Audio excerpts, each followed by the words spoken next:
பட்ட காலிலேயே படும் கெட்ட குடியே கெடும் என்பார்கள். இந்த பழமொழி இப்போ தனுஷ் வீட்டிற்கு சரியாக பொருந்திவிட்டது.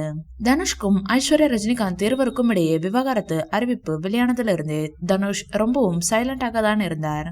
ஆனால் மாசம் ஒரு கண்டென்ட் அவரை தேடி வந்து விடுகிறது.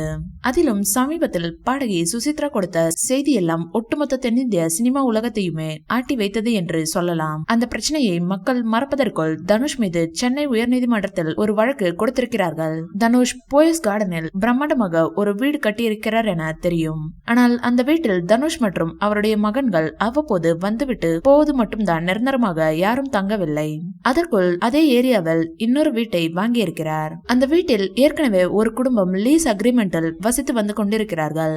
வீட்டை விற்கும் போதே அந்த ஓனர் அக்ரிமெண்ட் ஜனவரி மாதம் தான் முடிகிறது, அப்போதுதான் வீட்டில் இருப்பவர்கள் காலி செய்வார்கள் என தெரிவித்திருக்கிறார். எல்லாம் தெரிந்து வீட்டை வாங்கிவிட்டு தனுஷ் பெரிய வேலையை பார்த்திருக்கிறார். அக்ரிமெண்ட் முடிவதற்கு முன்பே அந்த வீட்டில் இருப்பவர்களை காலி பண்ண திட்டமிட்டு இருக்கிறார். தனுஷ் பேரை சொல்லி சில ஆட்கள் தங்களை வந்து மிரட்டுவதாக அந்த குடும்பத்தினர் சென்னை உயர்நீதிமன்றத்தில் வழக்கு தொடுத்து விட்டார்கள்.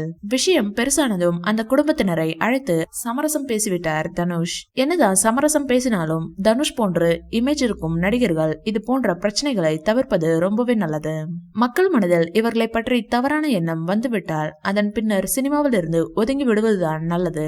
ஏற்கனவே போயஸ் கார்டனில் அரண்மனை போல் வீடு கட்டி இருக்கும் தனுஷ் எதற்காக இந்த வீட்டை விலை கொடுத்து வாங்கி அதோடு சேர்த்து வம்பையும் வாங்கினார் என தெரியவில்லை.